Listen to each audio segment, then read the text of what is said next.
welcome. Thanks for coming.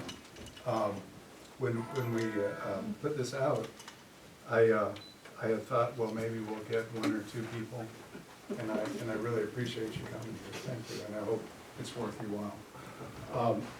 If we may please introduce and go around the room so I can know who you are, please.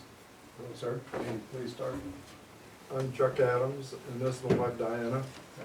We're from Lakeview. Paisley. Yes, sir. Warren and Marine Weathers. Yes, sir. My name is John Wakeman. John, I'm a new resident oh, up on Drew's Gap. where are you from? Originally from California, but most of the time it's back from east. I lived 30 years in Maine. Yes, sir. Ray Sims, I live in Lakeview, have property and live part of the time in Crooked Creek. Where is that? Crooked Creek Valley, north of Lakeview. Oh, okay. Part of what we're talking about, part of your map on the wall. Melissa Webben, live just south of town down on Cogswell Creek, off of Crane Mountain. You all set or not? No, I haven't yet. Oh, okay. Bruce. Hi, Jim. Hi, Jim. Yes, sir. Randy Utley, Lakeview. Bill Molson, Andy Hill Road out west. Yes, sir. Bill Tracy, Crooked Creek. Bob Elder, Paisley. Bob Squires, Thomas Creek. Bob. Roger and Louise Linton, we're from Crooked Creek. Ryan Gordon, I'm Family Forest Land Coordinator with ODF out of Salem. Salem. Okay. Just here to, I'm new to the department, new position, just here to kind of meet local staff and see what's going on. Great. James Chestnut, Lakeview. Thanks, Ken. Ben Alderman, Lakeview. Okay. Kurt Lidke, I'm the managing editor of the Lake County Examiner newspaper. Okay, Kurt. Tony Hamilton, I'm the cell prep forester on the east side of the Fremont. Max Corning, District Conservationist with NRCS here in Lake County. Coley Nider, I'm the Assistant Fire Management Officer with the Forest Service here in Lakeview. Cleon Pitts, live out in the valley. Kelly Carlson, Stewardship Forester, Oregon Department of Forestry. I have all of Lake County and a strip of eastern Klamath County in my area of responsibility. Brandon Marcus, Lakeview. And I'm Amy Marcus. I'm a biologist with the Fremont-Wanyuma National Forest. Thank you. And who are you? And you are? Who the heck am I? I'm Daniel Lavelle. I worked with Oregon State University, College of Forestry Extension, and I've been assigned to Klamath Lake and Harney counties to be the extension forester in natural resources and fire science. I come from Montana, northwest Montana, been there 25 years, and did some different things. So I'm here now to serve the community in the extension capacity. And we have this evening, and what I would like to do is, if I can make this work, is to, I have a presentation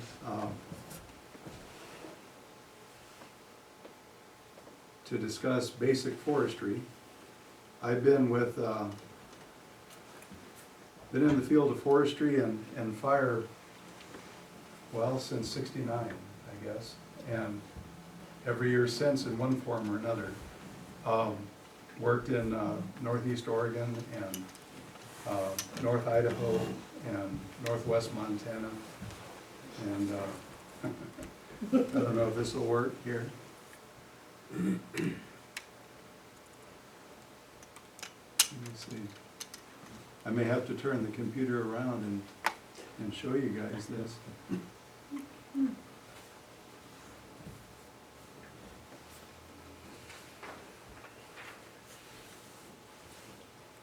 So I'll just say that from my perspective, it's nice to have Dan here, because when I started in the stewardship forester position in 2003, OSU the forester they had at the time had either just moved or retired, I can't recall which, but it hasn't been filled since then.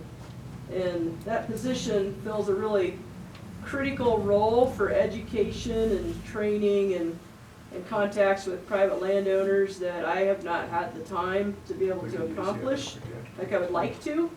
So, you know, just like something like this tonight, kind of a basic educational program has been something that's been on my to-do list and have not really been able to get there. So I'm really glad Dan is taking on the charge. He's got 3 counties, but I don't know, he has endless energy. Well, or boundless energy or something. And limited technological expertise. You wanna switch to this one? Yeah, I'm gonna have to. Amy, your son is the youngest, you know how. Well, yeah. So we're gonna adjust and adapt.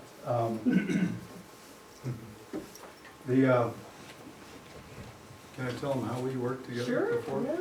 While we're waiting on this, Kelly and I worked together on a fire crew in the 80s in Northeast Oregon. Do you know where Halfway is? Halfway Oregon? I lived in Halfway for 9 years and worked there as a forester, silviculturist, and on the fire crews. And Kelly was in LeGrand, and we were on the same type 2 crew, the same hand crew. And we went to the Silver Fire in 87, which became the Biscuit Fire. In 2002. In 2002. And so on that fire, I was part of the crew member, and then I kind of split off and became a strike team leader and field observer. And there was helicopter operations. And you know the big Vertol helicopters with the 2 props? They haul about 3,000 gallons of water. And we were trying to get water to one part of the fire up there. So we had a big porta tank up on a hill. And I had never guided a helicopter in before. So the crew had the crew go off on a distance. And I wanted to fill the porta tank to get as much water as quickly as possible to provide the pumps to put the fire out. And if you've ever dumped 3,000 gallons of water on a porta tank at 150 feet, what happened was the tank blew up into shrapnel as the helicopter landed. And I learned a valuable lesson about guiding helicopters in. Hopefully this slideshow will.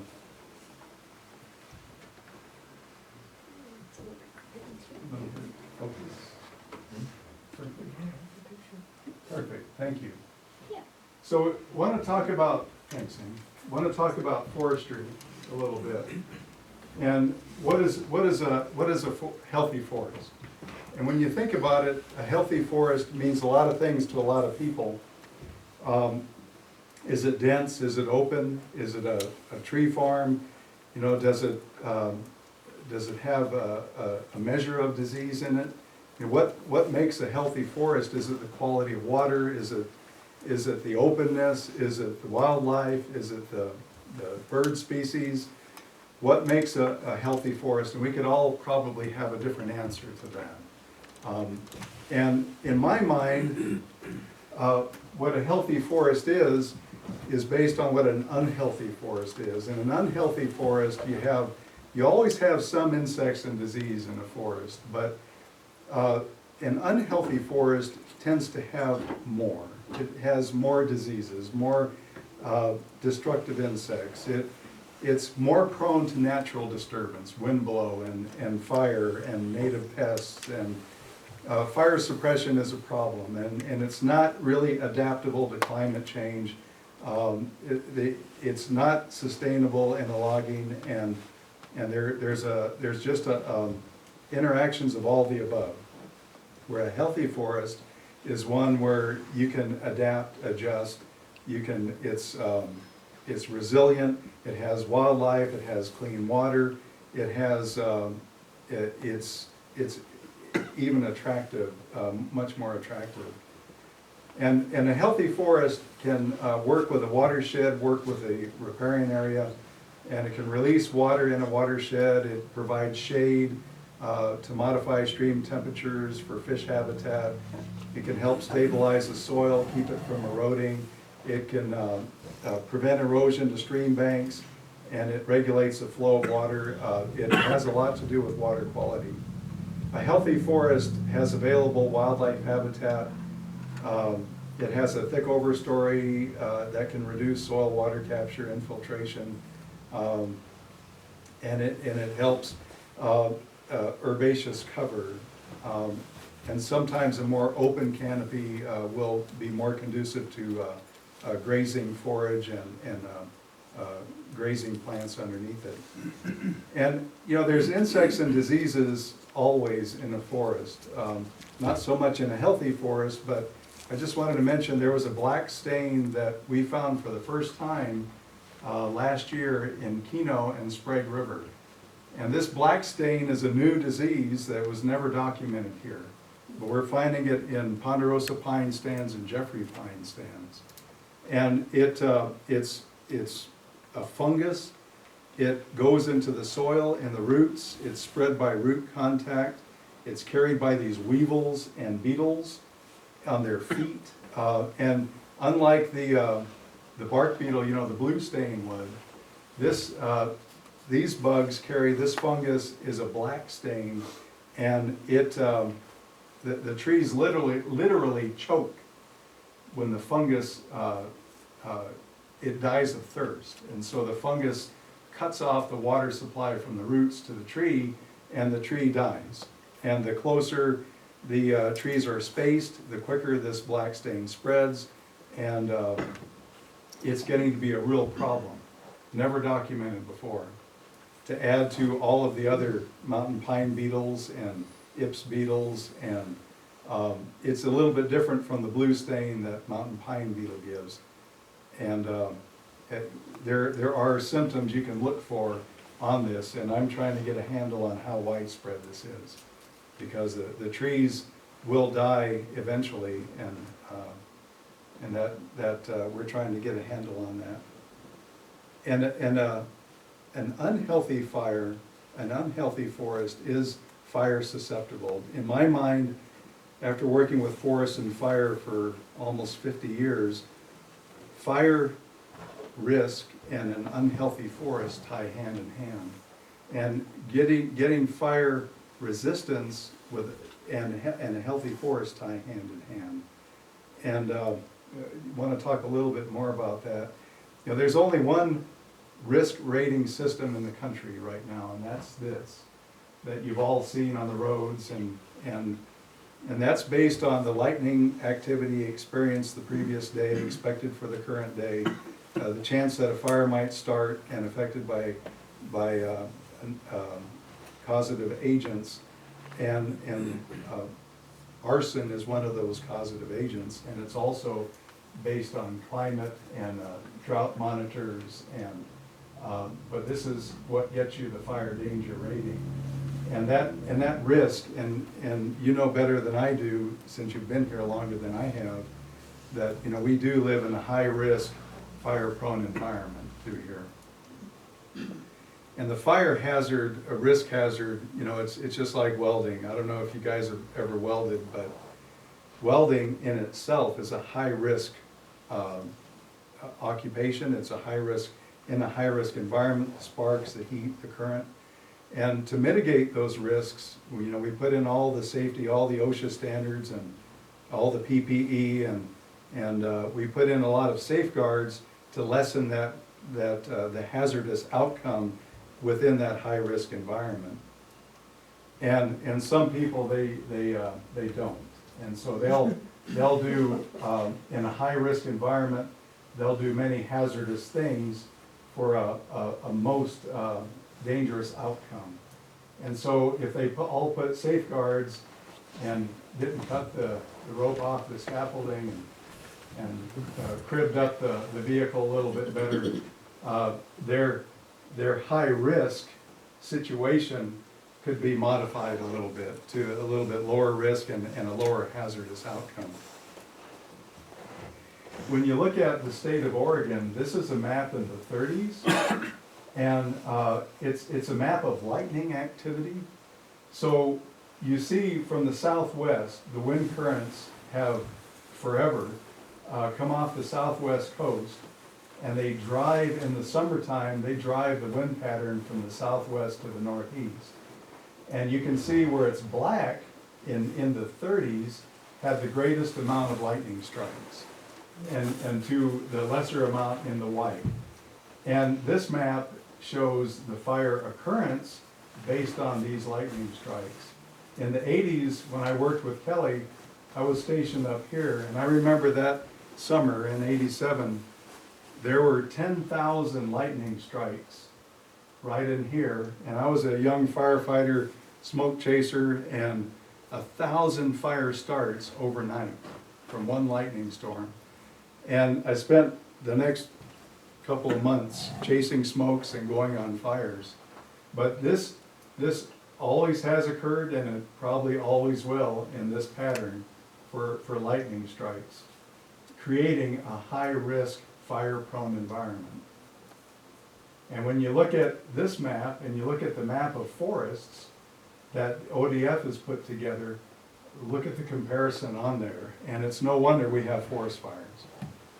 And nowadays, it used to be when I started in the 70s and 80s, lightning would be the predominant cause of fires. Can you see okay? Am I in your way? I'm sorry.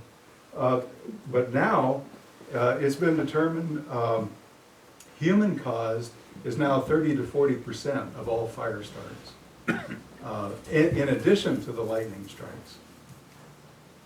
And then there's the anti-disturbance. Disturbance has always been with these forested systems, always.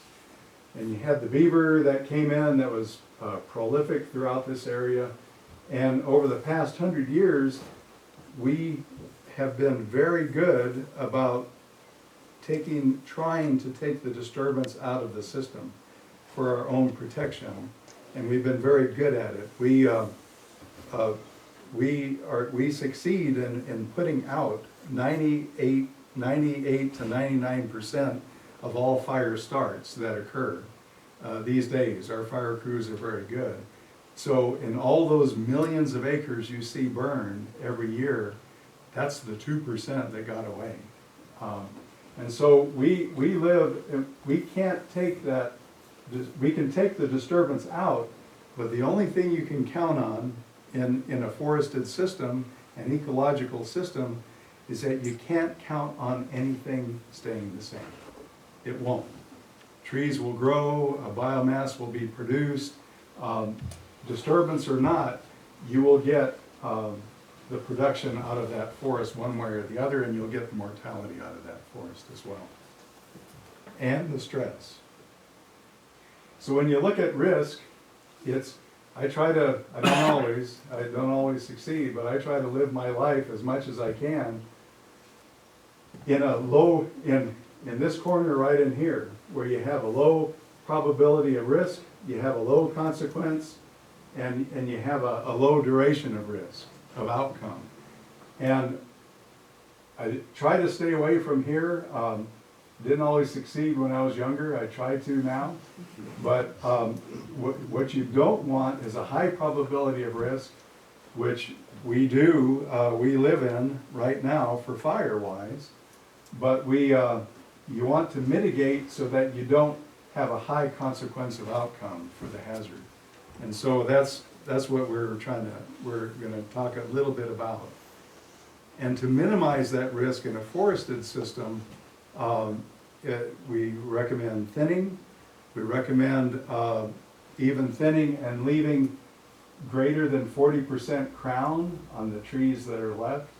The rule of thumb is if you leave a tree in your thinning operation of less than 30% or less crown, it can't recover and it's still under stress.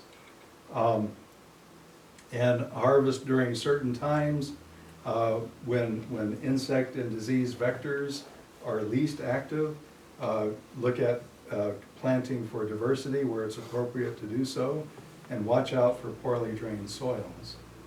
And that's one way to minimize risk in a forested stand. And when I didn't do my forestry studies in the 30s, but this classification was really neat. And in the 70s, we studied this classification, and all I wanted to show was when these are leaving the best, most vigorous looking, best looking trees, and these are the same age, but this is what it looks like being suppressed and stressed in overcrowded conditions, overtopped conditions. This is what happens when the pines are stressed out, everything else being equal. And this is what happens when the trees are open grown, from young age to old age. And especially if they're managed from an early age. They can look like this, and these are, everything considered, the most healthy trees of that age class. It's also said that if you thin and leave trees that look like this, you have a 10% genetic gain at every entry to pass on to future generations of trees. This looks really complicated, and it probably is, but I just wanted to point out a couple of things that's kind of neat, really. When you look at density management in a forested stand, and especially a dry site stand where it's even more limited, if you looked at here are the tree diameters going from 2 to 25-inch diameter. And if you look at here, it's the numbers of trees per acre going from 50 trees per acre to 2,000 trees per acre. And what this says essentially is that if you manage that forested stand, depending on what diameter you have, to an open condition during its lifetime and future generations, if you manage the diameter of tree you have for the numbers of trees in between these two red lines, that gives you the most return, the best growth, the most health. If you manage over that and you go into this line, that is what we used to call the zone of mortality. That's when the tree stand becomes really stressed, and it's really susceptible to insect and disease damage. So in other words, if you have a 10-inch diameter average stand diameter on your forested stand, this is ponderosa pine. If you manage that to roughly 450 trees per acre, if I'm reading that right, 400 trees per acre, that will give you the best vigor, the most health, the best strength in those trees. If they're more dense than that, it's like bringing in 100 people into this room. I mean, I'm a little nervous and not quite stressed yet with all the people, but if we put 100 people in this room, I'm going to get stressed out. And I think everyone else will too. It just becomes overcrowded. So the recommendation based on all this research and all this study is that through the rotations, if you manage at 2-inch diameter, you can have this many trees per acre, but it's quickly going to grow. And if you want to manage for maximum vigor and health, no matter what the diameter, you can have 30-inch diameter, it doesn't matter. But if you manage in here, you're underproducing. You could have a greater capacity to produce trees and grow trees. If you manage within here, that's the optimum. And if you manage out here, you're too crowded. So the consequence would be, if you managed in here, you could grow more trees and have a more dense forest if you grew at this stocking level. And if you grow at this stocking level, it becomes overcrowded and stressed out. And this is based on the productivity of your soil, essentially. It's based on the precipitation you have per year and the productivity of your soil. So it varies. This will vary if you had a rocky, if you had alkaline soil, if you had less productive soil, everything will shift downward. If you have more productive soil and more precipitation per year, you can shift it upwards and still maintain that health and vigor. But if nothing happens, and if you don't thin, and if this stand is naturally regenerated at 1,500 trees per acre, it will naturally grow into this at one point or another. And you will have a lot of dead trees.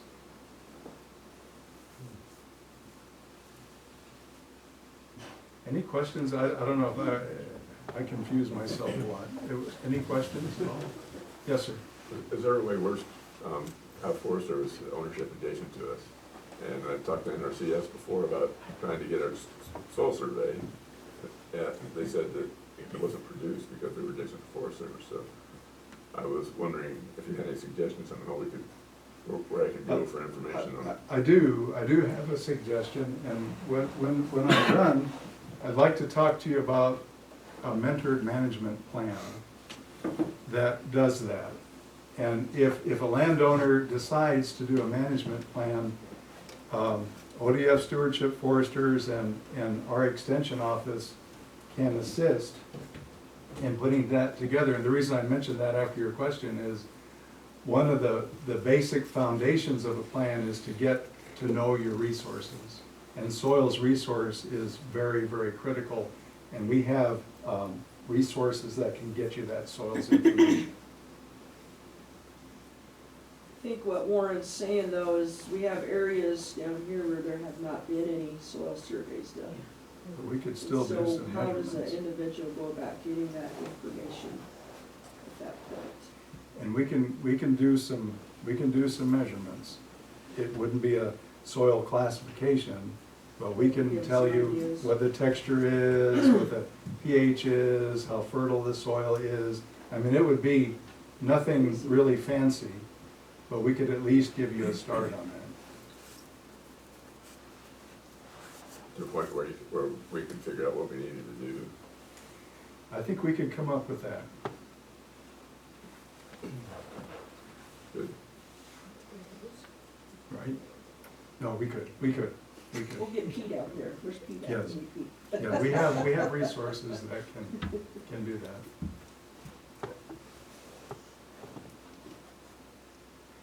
The other resource I wanted to talk to you about that OSU Extension has is this book right here. And this book is really good in documenting what a fire risk is on your property and how to manage. It ties in with FireWise and these, this will give you an idea of, nobody wants you to clear cut your house property, or, and honestly, you don't really need to. But you could do some landscape management. There are plants that are fire resistant you can put in and still have a nice looking yard and have a healthy forest. There's a lot of things you can do. And this management in that book covers thinnings, it covers fuel breaks, it covers ingress, egress for fire apparatus, it covers road widths and prunings, and it gives you some thinning recommendations, some mulching recommendations, and prescribed burning, and it covers, that one book covers an awful lot, and it's a good book. And all of the FireWise standards are good too. And there are other treatments that you can use. That black stain is really a bugger, and it's and I know a lot of this isn't commercially viable if you had a lot of acres to use, but the whole point is, and I'm not advertising anything or anything, but the whole point is that there are resources that you can use to manage more towards health. Verbenone is one. You know, it's a totally non-lethal, except, and it attracts the bugs, and those are available for you to use if you wanted to do that. And Kelly provided these pictures. These are before and after pictures.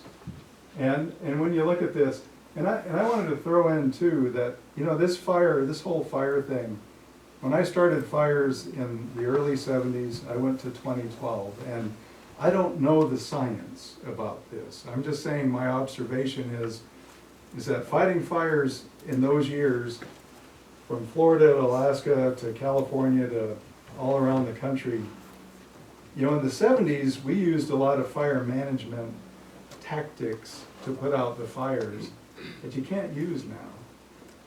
My observation in that short period of time, that 30 or 40 years, is that fires start earlier now. They end later in the fire season. The fire season is now longer. Fires are hotter. They're harder to control. They're different. It's changed. There's no humidity recovery at night anymore. We used to always count on that. And now the winds kick up, the temperature stays high, the humidity goes down, and it's just different. It's changed. It's a higher risk environment than it was. And that's just my observation.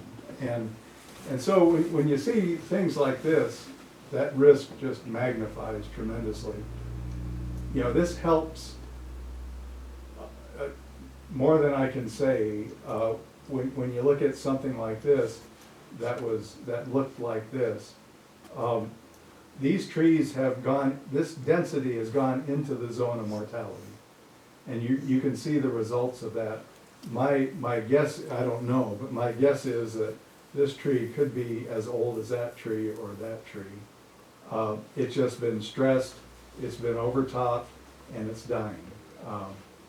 And this thinning has left the best of that stand and in an open condition so the crowns don't touch, and that's the other rule of thumb. You try to thin so the crowns aren't touching, and you try to leave greater than 30% crown, and you try to leave the ones that look the best. All of those give you gains in health and vigor, and not only health from the forest perspective, but resistance from any fire that'll go through.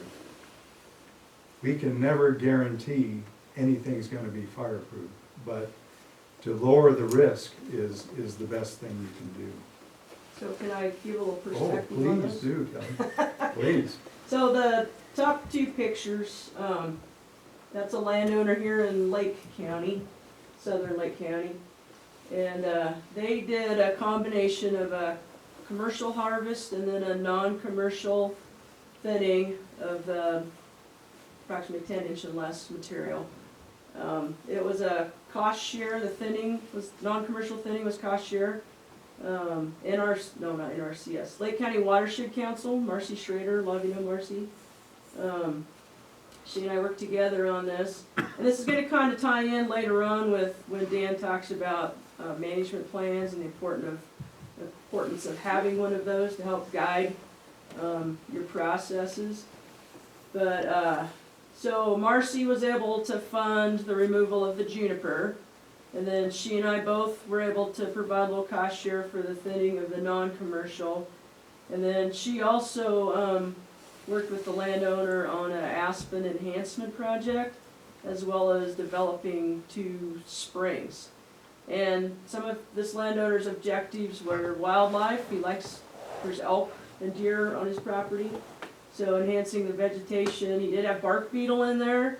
So thinning to get the stand into a healthier condition to withstand the bark beetle. He's still experiencing some loss of trees because of the drought. I'm really hopeful, that with this better moisture coming in, that he'll start seeing some more success in that area. Let's see, what else was there? And then he does graze some cattle in there too, so the vegetation response was pretty significant, especially out in the area where they took the juniper out, so it was a little more open, kind of on the edge of the meadow. So just some different things on that particular landowner. The two on the bottom here, that's over in Klamath County, just north of Beatty. It was actually an absentee landowner. They live up in northwest Oregon. This was their, they have about 40 acres. It's been kind of the family camping area every year. The whole family loves it. They go there. They piddled around at it for many years. And then when they finally retired, they're like, we need to really get onto this. So they talked to, at the time, Ann Maloney, my counterpart in Klamath Falls. And we cost shared with them to do a stewardship plan. They hired a consulting forester to write that for them.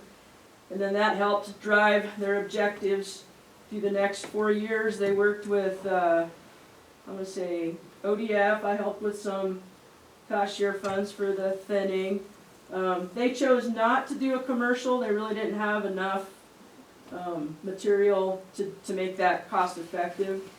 We did have Jess Bradley, a lot of you know him from Collins, was out and looked at it and kind of came to the conclusion that wasn't really possible for them. They hired a contractor that did the thinning and the piling and the burning. They worked with, there wasn't any fencing on their property. They have a stream that runs through there that they're hoping to eventually get fish passage restored up through there. So they've been working with, who likes to do fencing? Is it Soil and Water Conservation District, NRCS? Somebody, one of those agencies helped to cost share with the fencing for them, and they're in the process of working on some stream enhancement. They had aspen, they're enhancing the aspen. The last time I was out there, they'd seen elk tracks. They hadn't seen any elk yet, but the elk, they hadn't seen elk in 15 or 20 years, so they were very excited about that. So just, you know, some different objectives, but, you know, the end objective for both landowners was to improve their forest, and it was fun. I enjoyed it. And that's the other thing we're gonna talk about about the land management plans, and that helps you, a landowner, identify the landowner's objectives, and that could be different for every landowner, and that's what's important, based on a knowledge of the resources you have. Kelly, you want? Sure. So this, oh, those are two different pieces of property. Oh, they are. They're different. Yeah, Yeah. but They're that's not okay. before and after. They're different. Yeah, they're two different pieces of Right. property. So the upper left one is the same landowner out there in Beatty. That was after the piles got burned, and I think 2 years after the project was done. And then the lower right-hand corner is here in the southern end of the county, and of Lake County. And I was hoping that do you have the 3-year one afterwards? I don't. Oh, I don't. okay. So, at any rate, that was very overstocked, just like that one other picture we saw earlier. And then that landowner did a commercial, and then at the same time did the non-commercial thinning.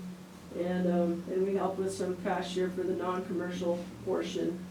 And then I went back in, you know, when this was cut, it was in early 2012. Of course, you know, we've gone through 3-4 years of drought since then.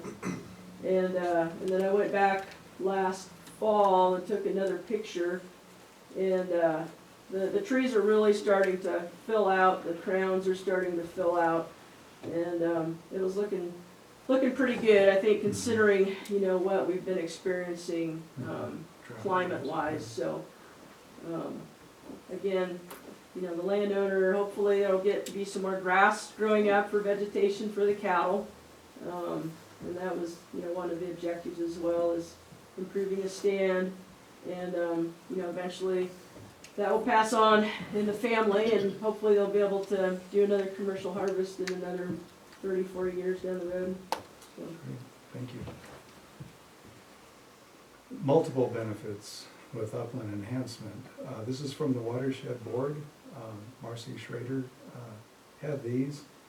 And, you know, the thinnings, the juniper removal, aspen stand enhancement, again, depending on what your objectives are. And those could vary, you know, from bird watching to timber production to wildlife, livestock. And upland forest, this is one ranch's example of an upland forest projects, from stream bank stabilization, riparian fencing, like Kelly was talking about, aspen stand treatments, fish passage, a lot you can do. And some couple of before and after pictures of a stream that was impassable for fish prior to, and then now is passable, and fish migrate up that stream. And I want to talk a little bit about what the Forest Service is doing. I know Lobert is not here, but they're treating a lot of acres and want to really do a restoration process. And I've been trying to encourage private landowners that are adjacent, and Amy's going to talk about this a little bit for this project area, but it would really be neat to see some type of economy of scale. Some landowners have told me that, well, they can't log 150 acres because there's just not enough volume to meet their objectives to make it commercially viable. I don't know, I haven't done this, so I don't know if it's possible to do, but you would think that if we could work together on this, and if there is an opportunity to make that 150 acres grow into 10,000 acres, wouldn't that give you an economy of scale that may make it commercially viable? I don't know. I'd like to check into that. And you've got good folks here in the Forest Service and ODF that could assist with that. And we have that Klamath Lake Forest Health Partnership that has been working with that. And that's where we all seem to be going, for a common goal, and maybe that economy of scale would help everyone be able to achieve some objectives. You could see, and that's really telling right there. You know, with the federal land ownership and private land ownership adjacent, you know, it's that if you have private or for, it doesn't matter. If one side is untreated and the other side is treated, that loses the effectiveness for the side that is treated. You know, so if you could go past the fence, and I think it's a good goal to achieve, or try to achieve. So that's what I have. Any questions or comments on that?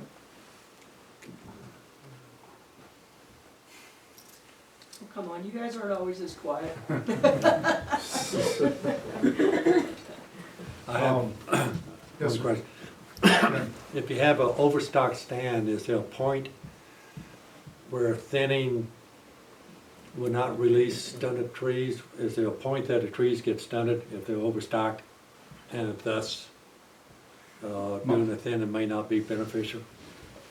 The rule of thumb I use, and anyone else, please come in. The rule of thumb I've always used, and it kind of varies with mixed conifer stands versus ponderosa pine stands, but say ponderosa pine stands, that crown density is a really good rule of thumb, that if a stand has been so dense for so long, and all you have is like a 20% crown in those trees, and everything else has been shaded out and out-competed, and you just have this dog hair of a 20% crown, you probably won't get much release.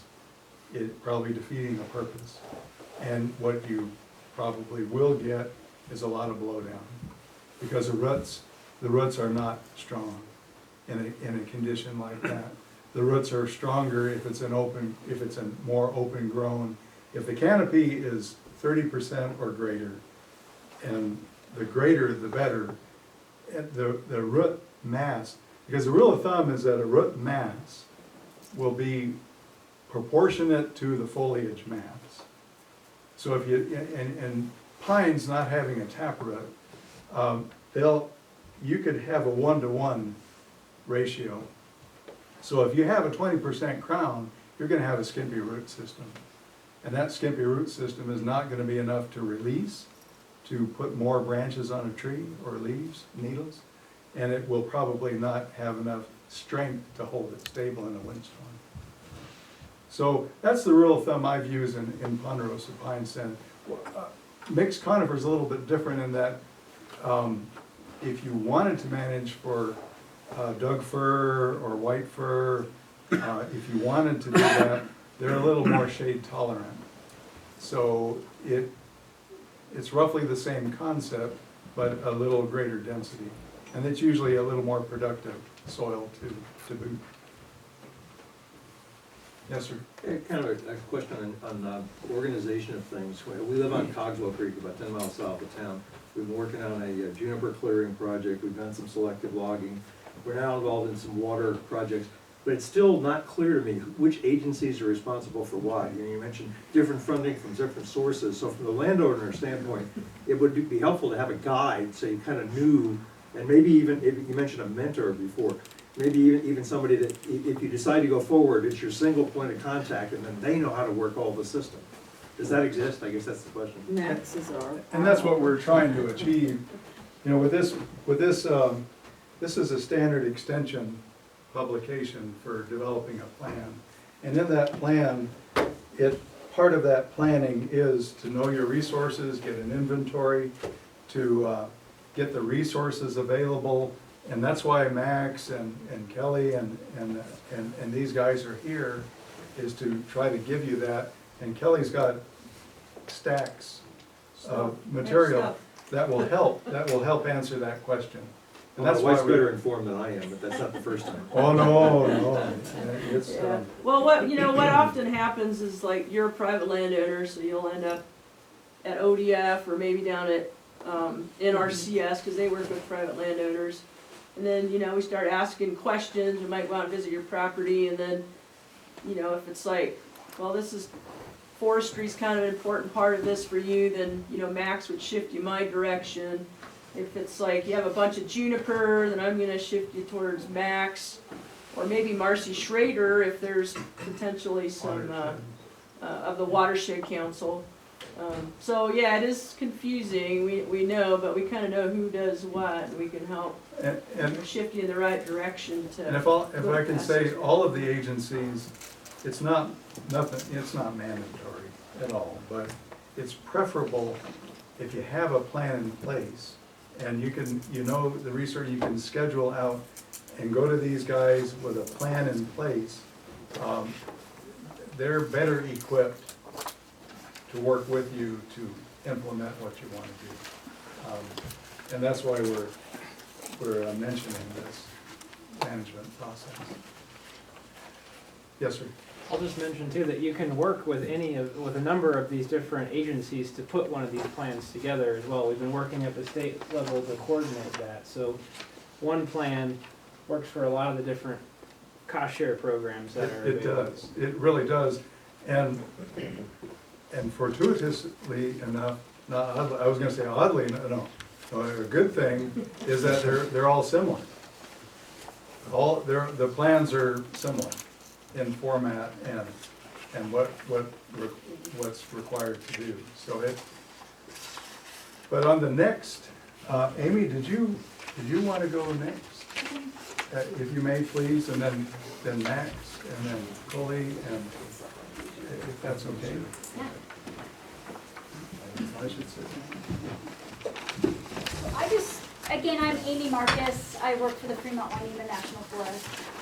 And I wanted to just tag on a little bit to what Daniel was talking about at the very end of his presentation, that the Forest Service has moved to managing very large landscapes, what we're coming to realize is that our disturbances are getting bigger, our fires are getting bigger. We've got 2 fires we've had on the Fremont Wainema in the last 10 years that are bigger than 100,000 acres. We had the insect and disease in our lodge pool, which was 300,000 acres or larger. And so what we have found is that we need to be managing large landscapes if we're going to be effective in reducing the risk of these disturbances that we're seeing. And so the projects that we work on are generally in the 100,000 acre ballpark. This is an example of one of those projects here. Pass that around. And this is actually one of our smaller landscapes, but it's about... Excuse me, can we turn the light on? Yeah, you bet. Thank you. This is about 50,000 acres. The Forest Service project, it's called the Crooked Mud Honey Project, and it's the slashed line right here. So it's this entire isolated block in the North Warners. Lakeview is right here. Highway 140 runs here to Adel. And we've already signed a decision, a NEPA, an EA on this project area, and we're going to start implementing it this summer. Hopefully Collins Timber will be logging the first timber sale, which is up here. We've got commercial harvest identified through this whole project area, small tree thinning, prescribed fire. We're going to be doing some aspen restoration as well as some aquatic restoration work. And so one thing that the Forest Service is really interested in is partnering with private landowners that have forested lands either within or adjacent to the landscapes that we're managing. And the reason for that is we'll be even more effective at reducing the risk of fire if we're doing it on all lands at a landscape scale. So this is just an example. We've got a couple of other projects on the western side of our forest that we're also working on. The Lobert project is another one that Daniel mentioned in his PowerPoint. And if you look here, the blue are the acres that are conifer dominated. And so these would be the acres where we've got ponderosa pine, mixed conifer, not necessarily juniper. There's a lot of juniper intermixed in this as well, but the blue is really the conifer dominated forest. And so this just is an example of some of the private land adjacent to the Crooked Mud Honey Project where we could potentially be working together to get some projects done. And what we're also finding is that there are some funding sources that are becoming available for this kind of work, and Max will talk about that a little bit more. But one example is a funding source that is with the Forest Service and NRCS. It's called the Joint Chiefs funding source. But to be competitive for those funds, you need to have a Forest Service project where you're doing forest restoration type work. And you also need to have private landowners that are interested in doing that kind of work on their land. And you need to kind of have an idea of where those projects are located. And if you can bundle that into a proposal, there's the potential to be really competitive for some of these funds that are available. So there could potentially be money available to do work on the private lands if there's landowners that are interested. And that scenario would answer the subject that Daniel brought up. If I had 40 acres but it's not commercially feasible, Right. but if you package it with a larger project, because you're going to have the mobilization cost already covered, Right. and maybe it's the landowners talking with the federal and the neighbors, how can we put our land with yours to make it feasible? Yep, because we're going to be logging up in this country. We have some steeper ground where we're actually going to be logging some steeper slopes with a harvester forwarder. I think that there's actually some steeper private land in here that potentially, you know, if we worked together and implemented those at the same time, you know, there could be the potential that logging steeper ground is more economically feasible for a private landowner because we're doing it on the other side of the fence. And so we're really just interested in looking at any and all opportunities like that that might be out there. And then Coley's going to talk a little bit here in a minute about opportunities for prescribed burning on private lands in conjunction with the burning we may be doing on Forest Service land. Maybe there was a question here. Yes, sir. Bob has a question. Yeah, I'm Bob Elder, and I live north of Paisley. And Forest Service has been doing last season, they did quite a project in that area. But quite frankly, I mean, we tried to work with the Forest Service and hit up just a stone wall. Kelly's seen it. When we started figuring road use taxes, using Forest Service roads and those things into it, it became impossible to deal with. And I don't know whether there's a new way of working around those challenges or not, but we only own about 160. Kelly's seen it.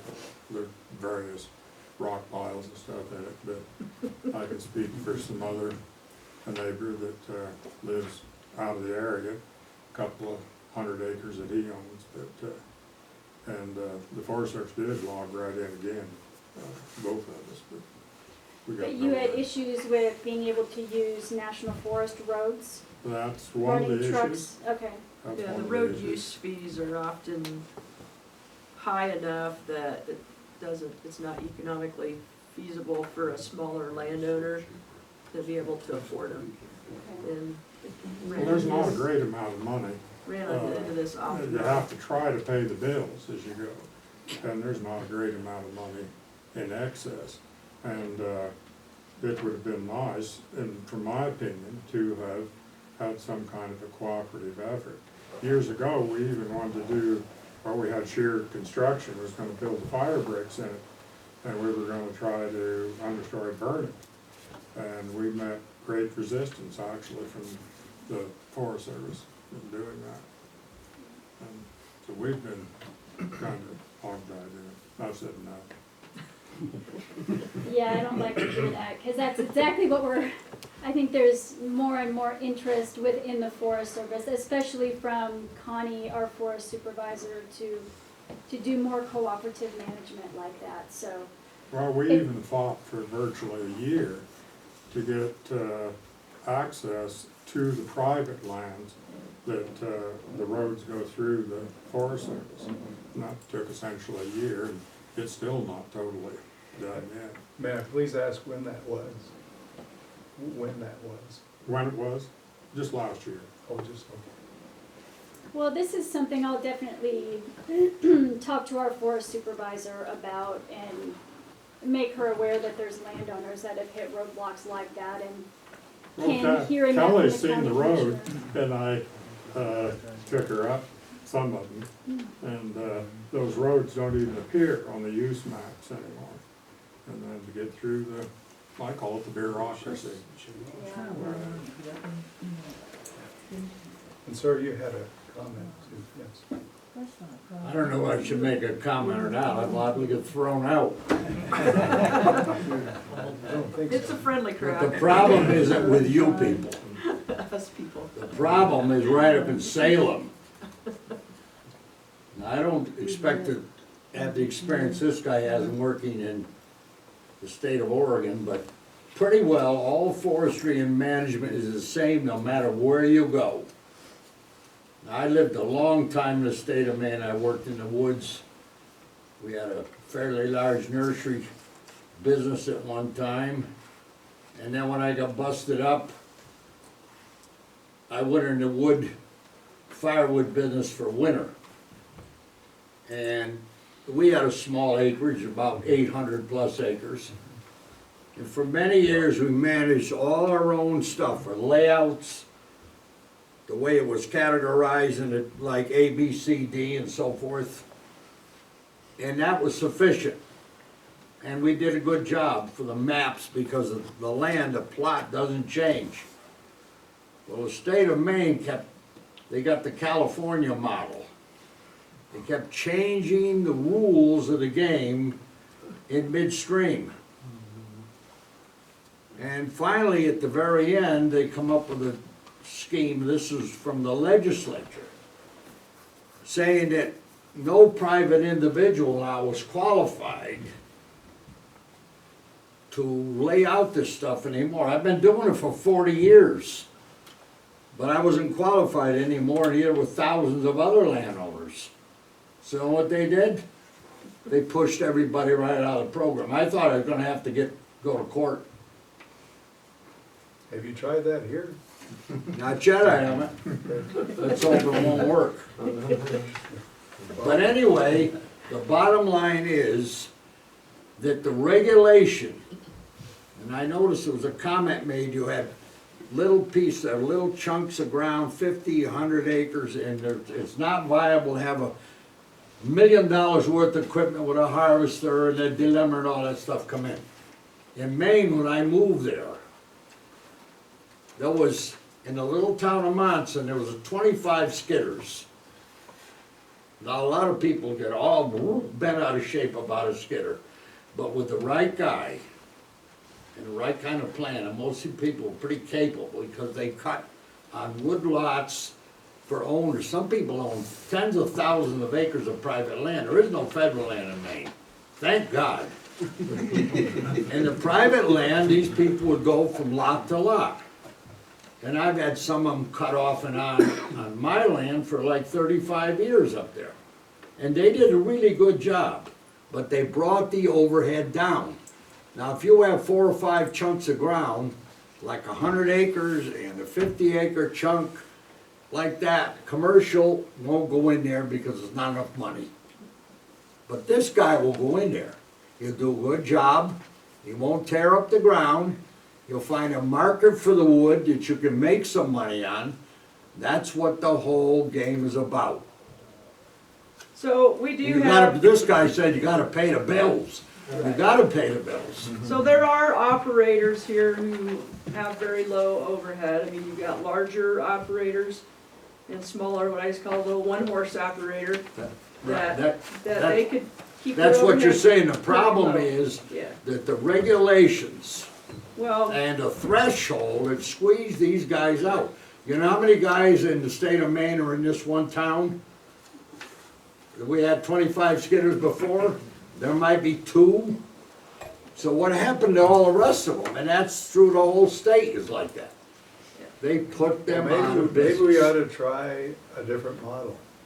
Maybe we ought to, you think it's worth trying to see if we can come up with a Lake County model or Oregon State model? And I don't know, I can't speak to a Maine because I've never been to a Maine. But why can't we do something different here? Now, the last comment I make is gonna get me thrown out. No, I'm not, nobody's gonna throw you out. Fire plan, progression, thinning of stands, all that stuff that you're doing is right on.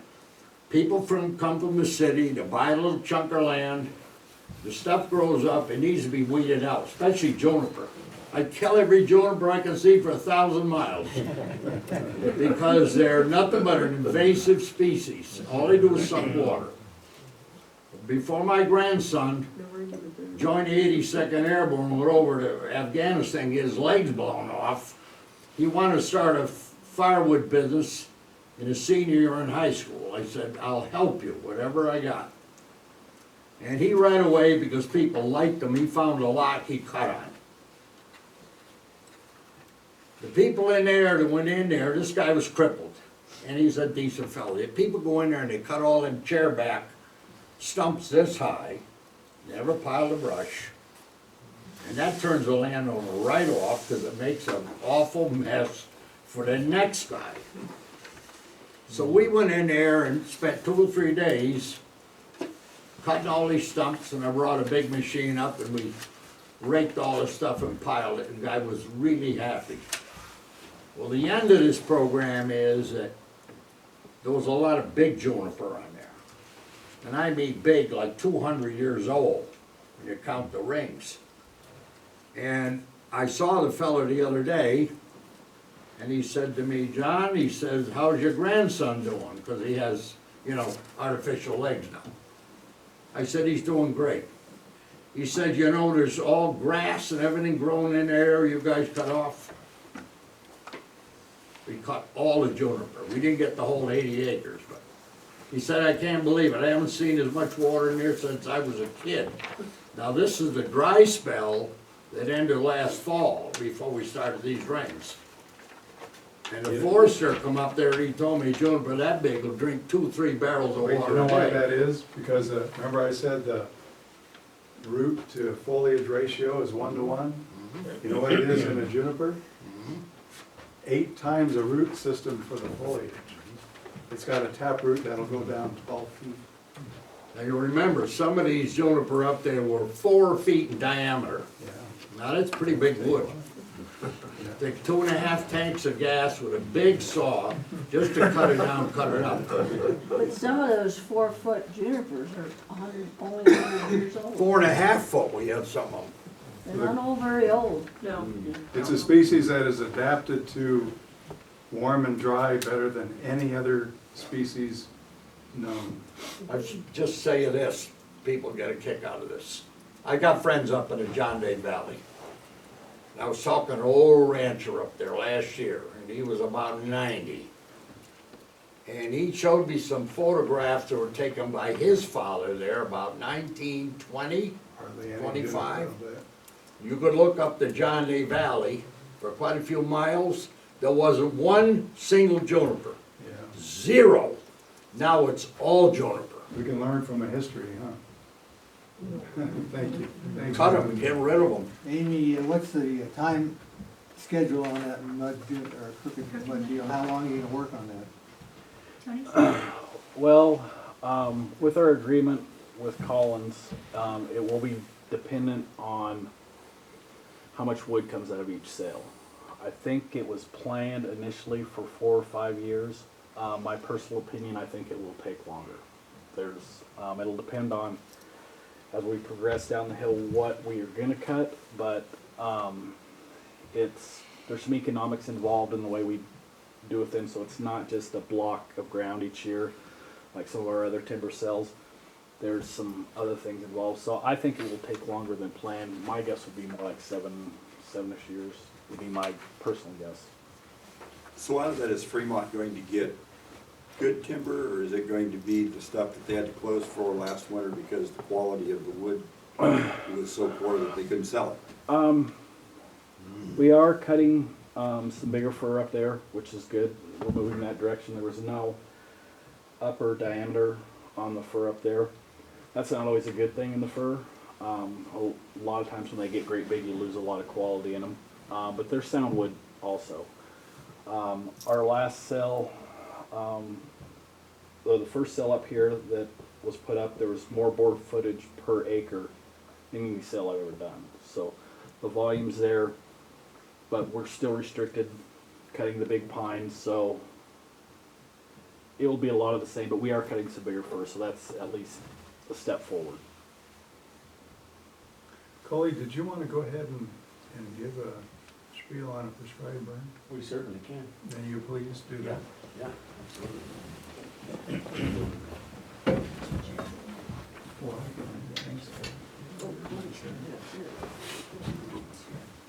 So you need to get into a desktop. Oh, here's a remote.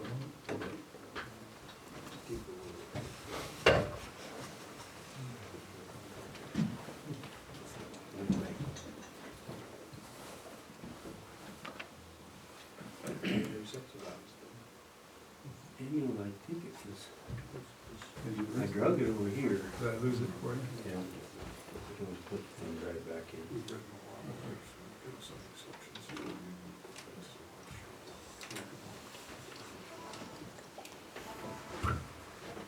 Who has a plan in place here? Anybody have? Two, sort We of. sort of do. What's that? Yeah, we do. Huh? You do? Well, Oh, you got something on your files. It's in a box, so my, Yeah, we have a box that pretty much it's a shoebox.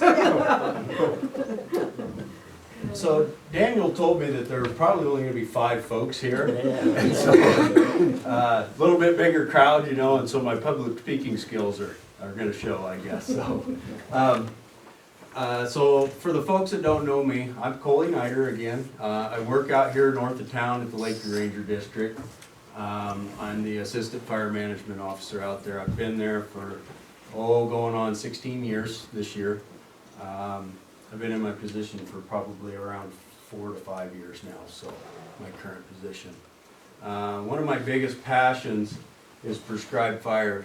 It's one of the big parts of my job. I love to do it.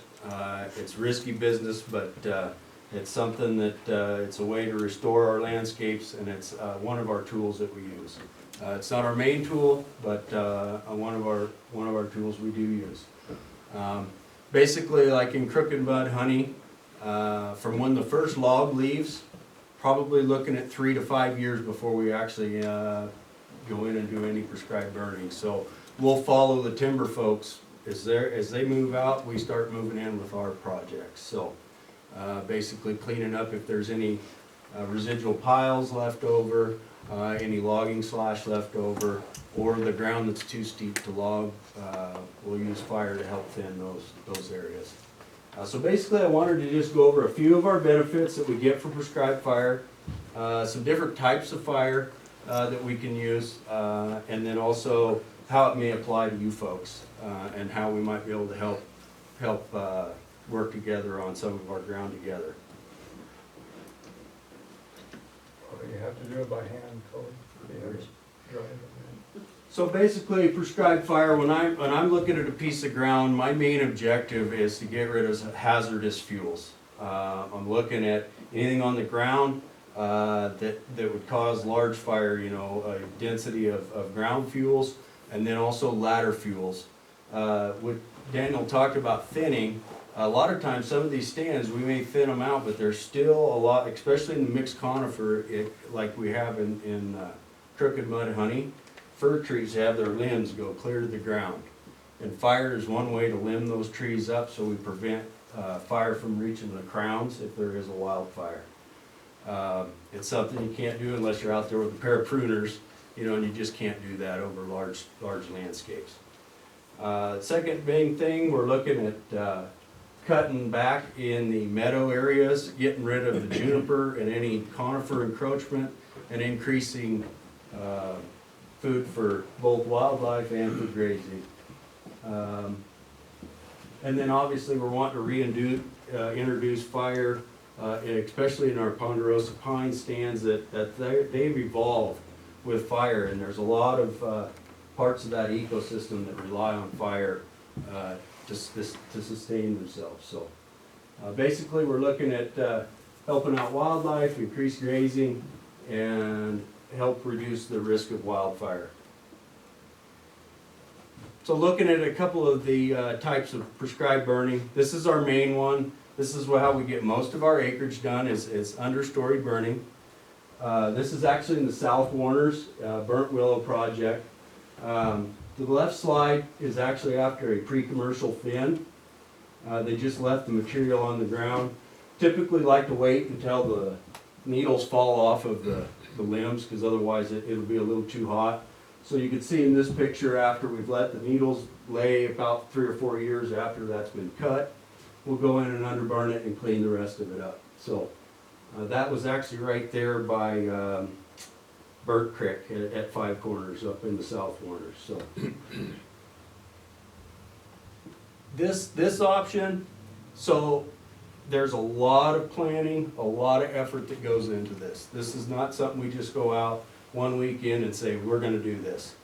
I spend most of my winters doing all the burn plans, planning this out, figuring out what weather parameters, what kind of fuels we have out there, and figuring out how we're gonna get this done safely without an escape. So this is just to let you know, this isn't easy business. And then prior to the burn, we do a lot of preparation. There's a lot of man hours in putting in fire lines, prepping roads. It's not an easy deal, but it's the cheapest way per acre of all the examples I'm going to give. Second one, jackpot burning. This is how we've been doing a lot of our juniper work. This was actually a sage grouse habitat restoration project in the North Corners, adjacent to John Taylor's ground. We actually did a little bit of burning on his ground while we were doing this. I think we're moving towards, so basically we lopped the junipers, left them lay there, and then we burned them in the spring. Fairly safe. We're looking at really green during green up in the spring. Real safe. We're probably not going to lose any of these ones because we're doing it at the right time, right place. The only issue we're having is getting this to consume at the right time. So we're learning that if we could pile those with 4 or 5 junipers in one pile, they'll burn a lot better. But this is a very good option for folks. A little more expensive because you've got to pay for the cutting, but the burning's fairly cheap. You can get a lot of acres done this way. Third one, this is the most expensive one, is pile burning, where you cut the material, have it hand piled, and then we go in and burn it. Really safe. Typically like to have a little skip of snow. If you look in the background, we have a little snow here. Do these in late fall, early winter. This one is actually up in Dent Creek. We did this fall, and it was a meadow restoration project. So those are the 3 types of fire we like to use. Obviously, the first one I showed, less expensive but a little more risk. As you go down, more expensive but less risk. If that makes sense. So applications. So we talked about the Joint Chiefs program with funding. While we're there, my thought is if there's a piece of ground somebody wants to do some work on, or we're ready to maybe do some piling, and there's some funding for us that we could do the burning for you. Or we can help you do the planning for it. We're more than willing to help with burn plans, maybe even come look at your ground and say, well, this is what we'd recommend in this type of area. We're there for you folks, and we'll just provide advice if that's what you need or want. And Coley, no bureaucratic barriers. Well, now, does the BLM agree and go in with you people? I don't think there's anybody here from the BLM tonight, but they're intermingled in a lot of this. Absolutely. And so like the sage grouse project I showed you with the juniper, that was adjacent to BLM ground, and we tied that all in together with the BLM ground.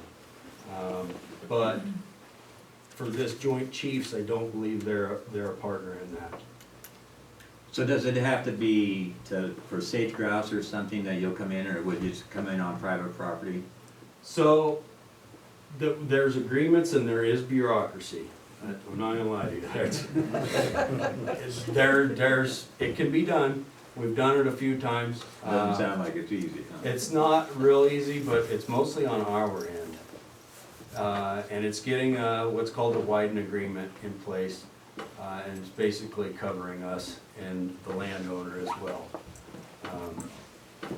So the Wyden agreement allows federal agencies to expend federal funds on private lands. That's right. Does that have to be identified ahead of time in the NEPA process?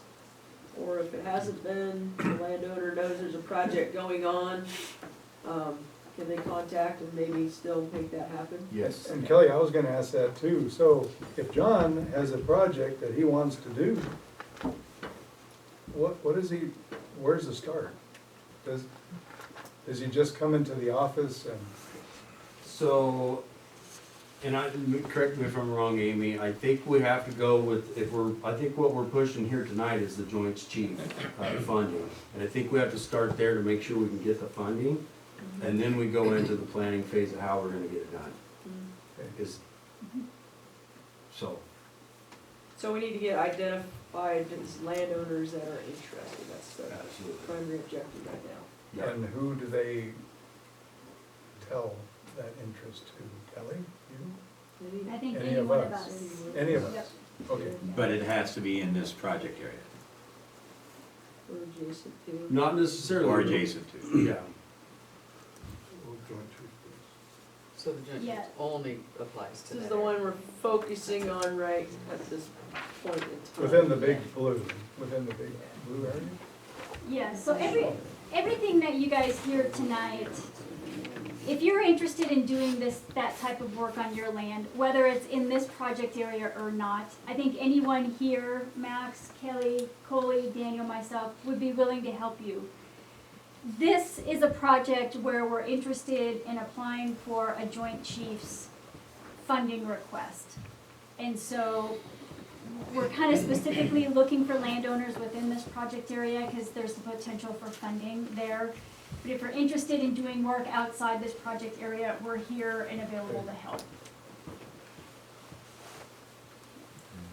I do want to just underscore the value of these Joint Chiefs projects for everybody who's here and for folks who are interested.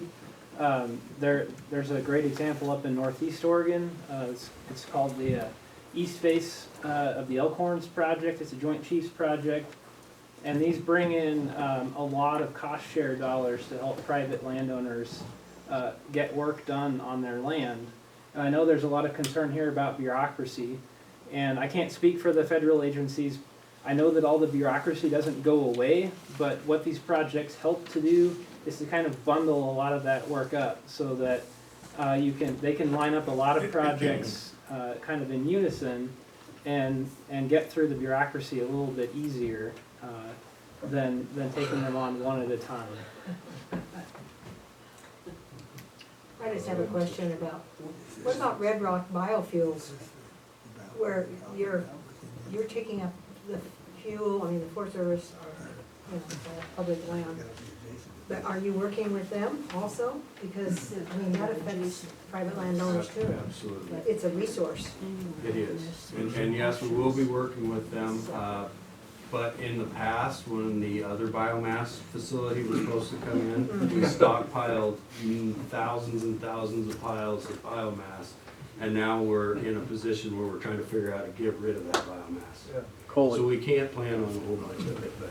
The other thing with the Red Rock and the federal ground, a lot of their economics, at least this is my understanding, is tied up in some tax credits that come from private ground. And the way the law reads right now, those tax credits aren't available from Red Rock if it comes off federal ground.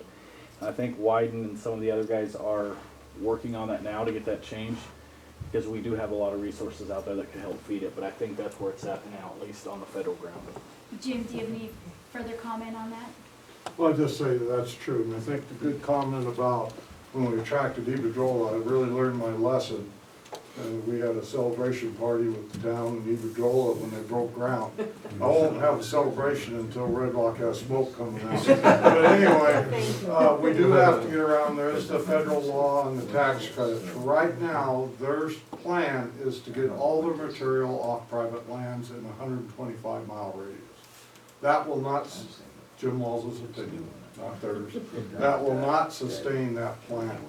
So we are in the process right now, we've written a white paper and getting support from commissioners through multiple counties and others to do a pilot. And Senator Wyden's gonna write the pilot authority that will allow us to do our monitoring crew, LCRIs, Lake County Resources, to monitor the emissions to prove that you can get beneficial results from thinning stuff off federal ground, and it should be just like taking stuff off private ground.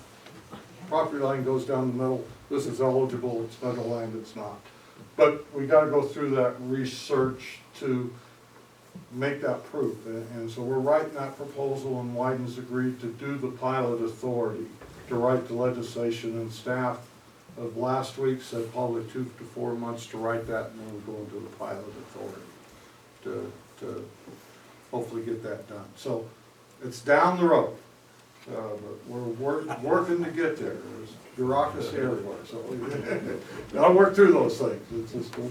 Well, now, I think, Amy, in the area that I was talking about, no, didn't you, Fremont logged right again this last summer and part of the year before. But didn't you come in this fall and burn those slash piles, didn't you? Most likely. Yeah, I think you did. Oh, were they up on the Paisley? Yeah. Behind the rim. Yeah, I bet they did. Any slash pile that's now 4 or 5 years old, and there's thousands of them out there that are saving for Iberdrola, are worthless for either the biofuels or biomass. They lose all their BTU value in that. And so if they're out there too long, they've got to be destroyed some other way, and that's sad, but that's the way it is. Well, these were just fresh, Well, they were just piled this last summer.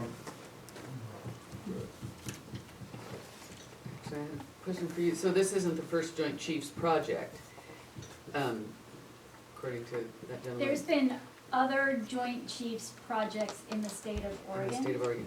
One in Northeast Oregon, and then there's one on the Deschutes that was just recently funded. That goes into Klamath County. What's the process for the next project area, since we're not adjacent to here? What's the process? Do you have some others in the pipeline that you're willing to share, or So we that you do could have support, other or- projects like this on the Fremont Wainema that we're working on, so we could see if there's, you know, if your property lines up with any of our other projects. That's the thing, is the Fremont Wainema is big, it's 2.3 million acres, and, you know, we can only manage certain projects at a time because we have limited staffing and budget, so it may line up with one of our projects, it may not. If it doesn't, I think there's still resources available to you to do work on your land. Sure, that I would just still wanted be to, if there was beneficial. some sort of groundswell of adjacent owners that helps move something to a higher priority. It does, It Yeah. does, yes. yeah. We need to know about what those ones are in the pipeline as well as the ones that are already approved then, if we're gonna help each other in that Yes. regard. Yeah, okay. John, did you? Can you give me an update on what's gonna happen with Juniper? You said last time I talked to you, there's another, You talking to me? right, round coming up, Of Juniper? right, for removal. NRCS money I probably? think it was, yeah. So Max, did So you yeah, want to? NRCS. Coley, are you done? I'm done. Max, did you want to go ahead? Can I say something real quick before you? I apologize, I was planning on having a presentation with the logging and, project area. I ended up at a training for the last 3 months in the south and was not able to put anything together. But if anybody has any questions about how we're cutting the wood, things of that nature, my name's on the list, and, I can answer any questions that come up, or if you have any now. Thank you. Max, do you want to go What ahead? about on that project you're doing right there? Who's gonna pay the road taxes? Well, this is something we need to figure out. That's what he brought up, he Yeah. brought the road tax out, and we had that same problem. That, well, that's good to know. I need to look into that a Who little bit gets further. taxed on the road? What's that? Who gets taxed on the road? Yeah, The purchaser Well, does. if you're gonna have private loggers log that, aren't they gonna be, or the mill, whoever gets the timber, they're gonna be charged that tax? Yes. I was with somebody who would work on trying to get that tax reduced, so private landowners can afford to have their stuff done. yeah, and this is an issue that's new to me, and so I'm gonna look into it. We fought it, we fought it. We fought it and we won, because we were We finally, homesteaders. Yeah, So we were there before the Forest Service.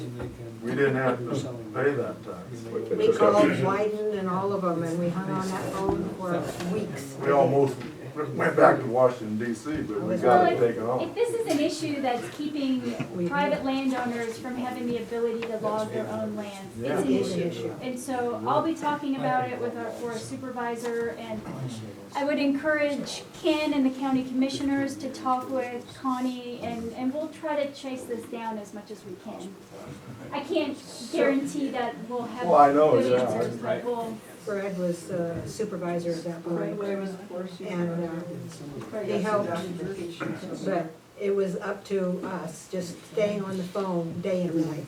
It kind of fell back to some really old laws. All those other representatives. But Yeah. it, We went The back road- to ownership. the road deposits that, we size on the timber that's coming off, it's not a local issue. And I've worked for Collins for a while and I've seen kind of both sides of it. But it's national handbook stuff that it's not like we're just. Oh, it's everywhere, yeah. It's everywhere, and That's right. it's a big cost, and it, most affects the smaller landowners. Because they can't, they just can't pay the timber out. and is this a state tax that they have to pay? No, it's a road It's use a fee. road maintenance. Federal tax? forest service. It's a road, About depends on the road use volume fees. that's coming We- out. we We tried charge them to- a certain amount to haul on our roads. It varies by road. Right. Yeah. This gentleman has, yes, sir, go ahead. We, logged to try and beat the bark beetle that was heading towards us after that toolbox fire. And, it took us 3 years to get the road use permit, When they said it was gonna take, 2 weeks. yeah. And I know the lady that was helping with it got pulled off and sent to a fire. But that just shut us down and we lost half of our lodgepole volume to the beetle. But we paid $33 per thousand road use For road fee, use fees. and our net was $20 per thousand. That sounds about with that. I paid the lodger. But what I was wondering is if, is there a way that we can get the Forest Service, maybe with adding on to Wyden's legislation, to where they can make sure that they've got somebody funded to process road use fees, road use applications, so people don't have to wait back and see their trees die. Real barriers, real barriers. No, this is good, we need to understand this. Yeah, the road use piece is, you had to go all the way back to DC to get that changed. Right. Right, but the processing, we lost most of the volume Yes, and so waiting, you're just especially saying when we were the expecting that we processing. would start that fall, and it took us 3 years. And again, on the phone constant, and that's not a national, well, I mean, it's a funding thing, but that was really unfortunate for everybody. And like Mr. Elmer said, there's different levels of what's charged, and we have a lot of main arteries that come out of our forests that are paved, and it's pretty steep per thousand, depending on what's coming out. And my understanding, the fee is to pay for road damage, like to regrade or do anything. But my understanding, the money actually go back to U.S. Treasury, and it doesn't necessarily come back to the road. And does that qualify for No, any kind of a that's cost the way share? it does, Ken, it goes back to Washington District. Does that qualify for any type of a cost share? And that's where it stops. But I think the point is, Amy's got the point. Yeah. She'll take into county the new force. She's here. Had to get up to the chief. Even the RO. Yeah, RO can't do anything. Well, then you take it to the chief. I mean, if this is a national issue and it's keeping landowners from being Yeah. able to reduce risk on their land, it's an issue. Yeah. Well, and the point is, if you can't reduce risk on the private lands, then the public lands are still right. susceptible to the. Exactly, Yeah. exactly. So we That's it. need, That's you're exactly either gonna right. manage it all That's right. Yeah. for the benefit of That's right. all, or you don't manage any of it, which we're doing a lot of anyway, but. Well, and vice versa, we're surrounded by Forest Service that's Yeah. doing this horribly mismanaged, and we've done everything we can on our dime, and we're still looking at going And up there's some in good flames. folks here from the Forest Service. And we wanna work with you. including, that wanna change that. Yeah, we So, do. and Regimes so hopefully we change. can. That's a good thing, regimes change. They do, thank goodness. Thank God. Yeah. Max, is your time, is it your time? Is your time arrived? It changed as far as I hope it's still on there.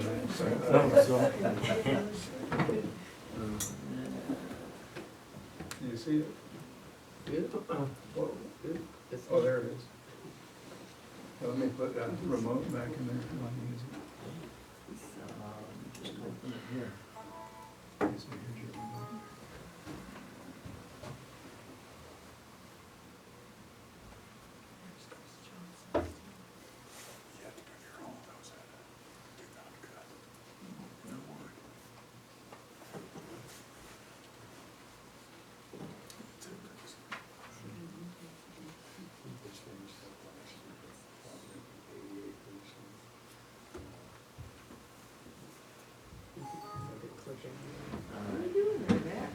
I have no idea.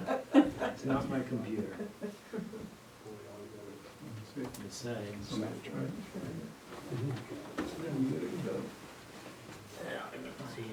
to get into. First thing was-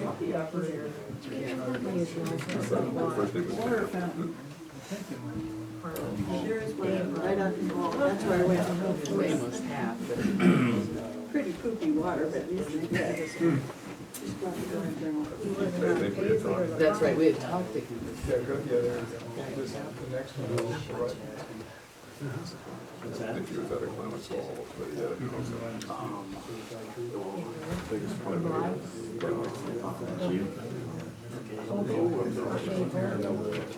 Depends on the presentation.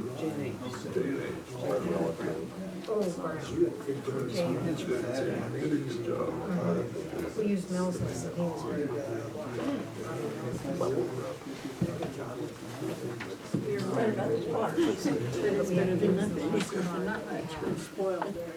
was very good. Sign up sheet. Teddy Roosevelt. I know, it's in that corner. So we had to- All right, man. And we didn't have one day. Anybody that don't know him, Max Corning, with NRCS. Ken, did you give me the lights? easier Did you do the lights? Yeah. I'm with the government and I'm here to help.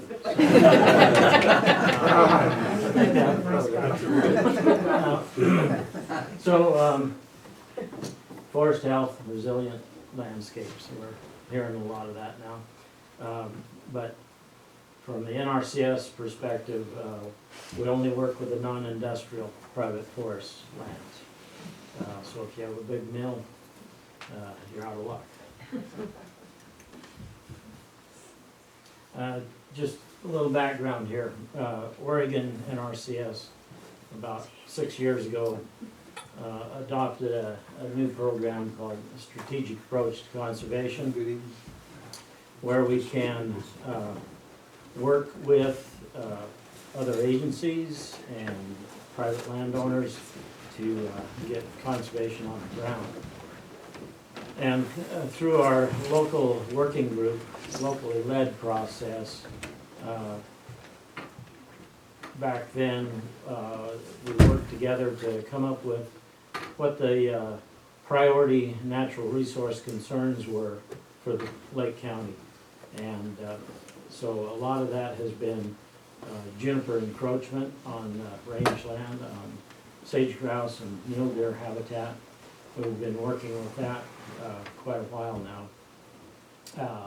But I'm ready to start branching out, and we do that through these what's called conservation implementation strategy. And we put those together again in the recent past for encroachment of juniper, annual grass invasion on rangeland, that sort of thing. And so this is the time of year that our state office asks for if we're going to renew what we're doing already or we're going to add new. And because of this project, the North Warner, and trying to work with the Forest Service, both state and federal, I am working right now on forest health implementation strategy for 2017, because we're always a year out, a year behind everybody else, whatever. So that's what I'm working on, and we will use this North Warner as a focus area, so giving higher priorities maybe to landowners in that area to work with them first. But I'm also in my strategy trying to work in all non-industrial private forest in the county. And my leadership doesn't always like that. They want these focus areas, but I'm going to try anyway. So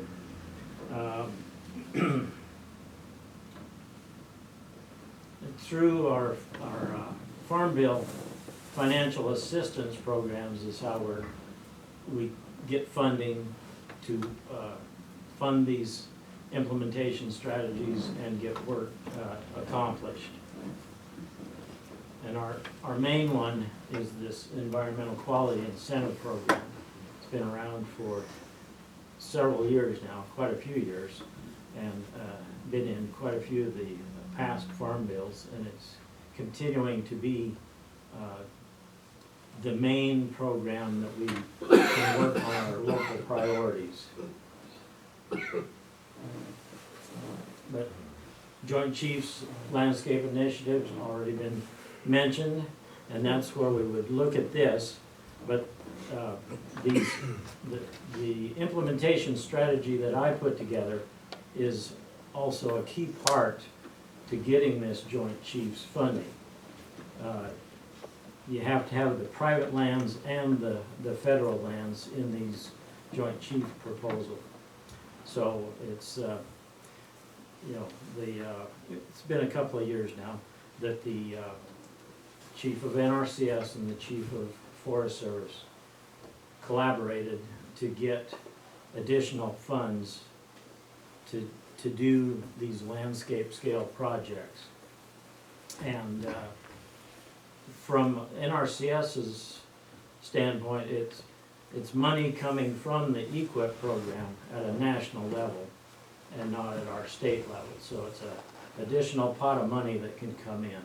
We're hoping that through my implementation strategy that we can then write a proposal to get that additional funding.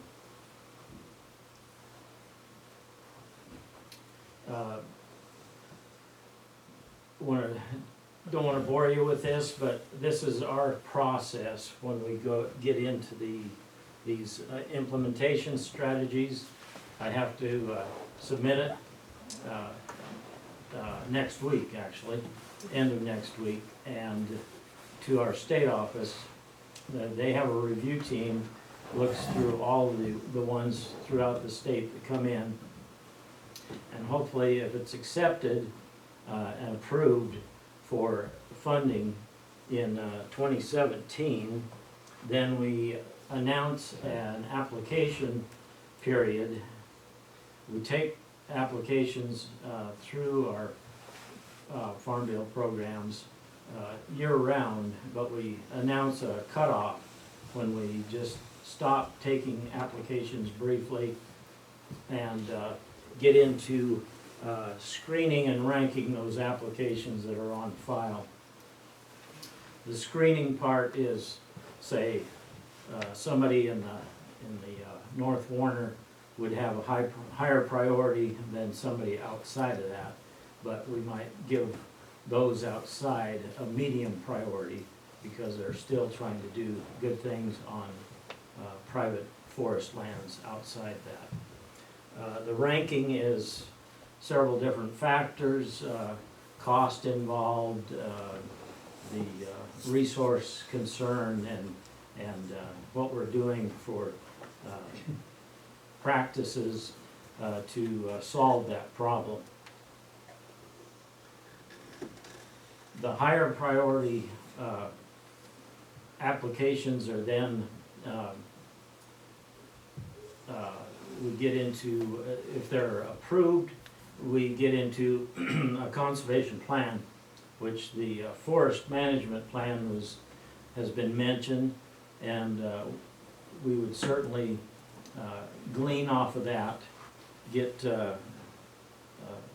advice from state and federal forest partners in putting that plan together. From that plan, then the contract is formulated, and it's based off of the practices that are eligible for financial aid through our program. So once the contract is signed by all parties, the funds are obligated to that contract.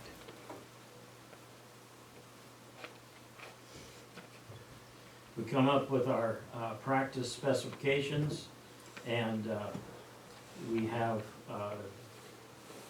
lots of practices in our technical guide that qualify, but we have specifications that you have to follow.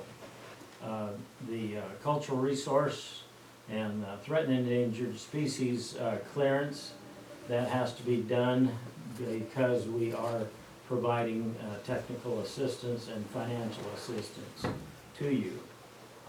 Those, especially the cultural resource clearance has taken a long time for us in the last couple of years. It is getting more difficult to get that clearance. It can take months and sometimes gets closer to a year out before we get that clearance. But once that's done, then we can start implementing those practices.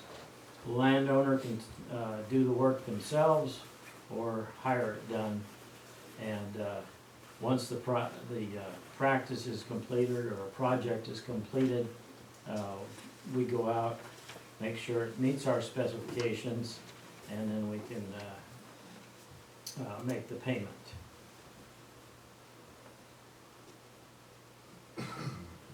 And I'm just going to list a few examples of our practice payment. We used to talk cost share and percentages.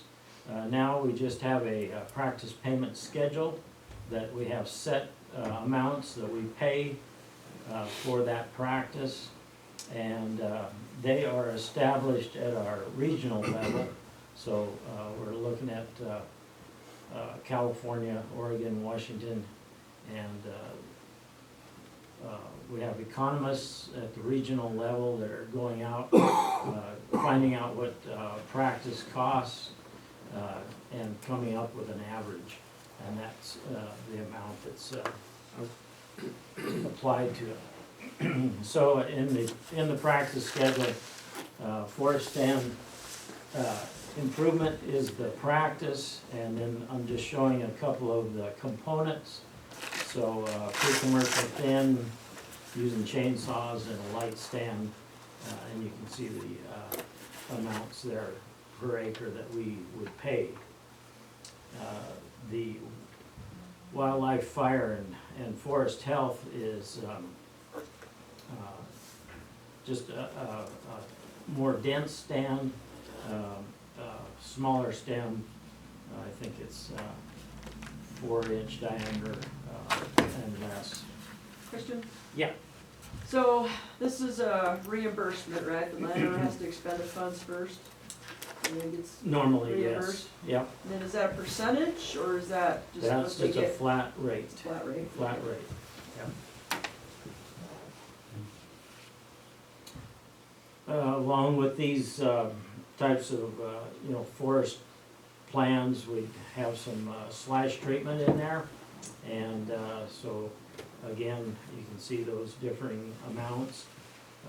The light one would be maybe just a lop and scatter of the slash, so we'd pay less per acre on that. There's many other practices, but I just tried to list more of the forestry practices here. So maybe some tree pruning, again showing low height up to 10 feet, and then a fire hazard one, maybe you have more understory brush that we have to get out of there too. So site prep, hand site prep is paying that much. These are all based on our 2016 current schedule, and those are always reviewed yearly, so these values change. And there's one for this tree establishment. And that's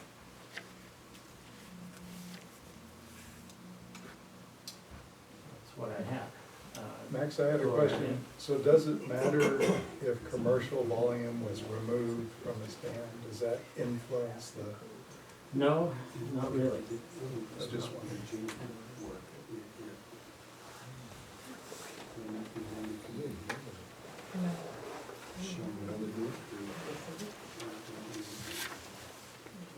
Max, you mentioned that applications have to be in by the end of next week? No, my implementation strategy has to be submitted to my state office by the end of next week. So this new one for forest health, for this area, hopefully all private forest lands in the county. And then I have to submit my, if I was changing any of my existing ones, I have to show them what changes I'm proposing, so. So when do you see the application, for those practices happening at the local level? These implementation strategies get reviewed a few times, come back to us for revisions, anything they suggest. And if they're accepted, we would probably be in a sign-up period starting this fall. And that's usually when we've been running our sign-up is November through mid-January, and then do a cutoff there. And, So a year from now or so before, if they're approved, maybe yeah, we'll be putting stuff on the ground. For our 2016 applications that have been ranked and are going to contract, they have to be, the funds have to be obligated by mid-June. So you're usually looking at that long of a time frame. And Max, what is a land management plan for the private landowner? You learn anything? Does that influence the? Well, it can be adopted as our conservation plan, so that if there is a forest management plan in existence, For the we would property. certainly glean off of that. I see. And if not, I go to Kelly for advice, because I'm a range guy and I'm outside my comfort zone now. Google it, you can find everything you need to know. Okay. Yes, go ahead. I hope I'm not gonna put my foot in my mouth here, or steal what you were gonna present, Kelly. But I just wanted to say for everybody here that you're not on your own in working through this process that Max has just described. So somebody like Kelly, the stewardship forester, can come out to your property and take a look at things with you and help you start thinking about the work that you want to get done, and then help move you into the right bin, in effect, with NRCS cost share, and kind of help move you through that process of putting a plan together for NRCS and actually doing the work, and then she could come back out and inspect to make sure that it was done according to the standard, and then you would get reimbursed, just to kind of highlight that And process. the extension forester can do that too. The same thing too, yes. Same thing. So now that you have one, I'm not saying it's a good one, but you've got one and it's a resource for you. So Kelly, are you ready for your presentation? I have a couple things. I didn't have a presentation per se. I was just more providing comments as you went through stuff. So on the wall behind you guys, this is just a tool. Every year, ODF and the Forest Service flies the whole state looking for insect and disease damage. In some parts of the state, it's sudden oak death. They're looking for bear damage. So I put up maps. 2012, I don't know where my 2012 went, but you can kind of see, the insect and disease progression for this southern part of Lake County. I printed off the statewide survey summary report from 2014, so you're welcome to look at that. So the point I want to get across is that, you can come into our office, we can show you this, pull it up. It's also available if you're electronically savvy, you can just look it up on the internet yourself. And then I've got a little contact sheet here with some key contacts for forest health. I am a generalist, I'm not a specialist when it comes to insect and disease, but we have people in our state office that, they love to get out into the woods. And they're always willing to come out and look at properties. Christine Buell came down late last fall, she's new, and gave her a big tour of kind of my general work area. And she's well aware of the bark beetle challenges we have here, and that. And we also have those resources at the university, at Oregon State, that are extension folks too, insect and disease and taxation and resources for you too. And I'm supposed to be the conduit for that, to bring them down if you need it.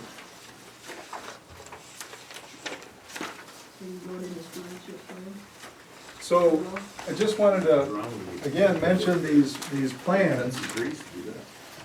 And this is a course, and we're starting a Master Woodland Manager course in Bly, April 1st. It'll go for 5 weeks, a Friday night and a Saturday. And it will go into the pieces and parts and put into a plan. And this is remarkably similar to what ODF does for a plan, but it you know, step by step, it goes into gathering your resources, doing the maps. And we put together one for the Pernell Ranch last year, for 10,000 acres. And I had a GIS student map it all out, and we ground validated, and we did the vegetation, and enough so that now they know how many acres can be scheduled for thinning and for repairing and improvement, and you know, but it came at a very high cost. It came at a really high cost. They gave us a really good bottle of wine one evening. So, beware of the fee. Beware of the fee. I'm a politician, I'll take it.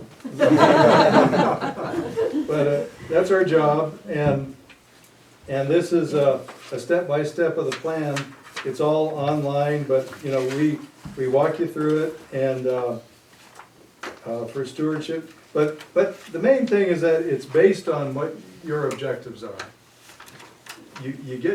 We help you define the resources you have, but then it's your objectives, you know, and then we help you put a plan together, schedule, and get the acres, and you know, what you want to do with it is your business, and we just help put that together for you. And once you have that in place, and you know, I could go into detail if you want, but you know, the topog maps and the soils and the vegetation, and you know, the one thing, aerial footage, one thing we can't do, well, I don't want to do, is take somebody's job away like a timber cruise. I could do a timber cruise, but there are professional cruisers in the area, and I won't take anybody's job away from them. But I would be glad to help, and with the stewardship foresters, we work together, and would be glad to help you put something together for you. So I want to say a couple things. I didn't prepare anything, but I have some thoughts. Yes. So there's a couple folks that have plans in here. Ray, you have one. Can you just kind of say what the value has been in your mind for having The one? value was immense. I went through a Master Woodland program back in the Oh, you did? 90s. What a deal. And highly recommend that to anyone here. They're having it in Bly. They are, April 1st. A wealth of information. You can learn to cruise your own timber stand. You'll learn how to write your own plan. If the program is the same as when I went through it. Aspen management, it'll go on, and hopefully it'll be targeted more towards the east side now than it was when I was. I'm trying to make sure of that. Because it was a lot of west side material when I went through it, but you'll never be sorry if you go through the program. You know, you have to pay a little back You with do. helping another landowner. Yeah, it's pretty minimal. That's what you pay back to the program, is in your knowledge, help someone else with what you know. Very, very fun course and full of knowledge. Well, thank you very much. I didn't know there would be free advertising, but There you go. but I really appreciate that.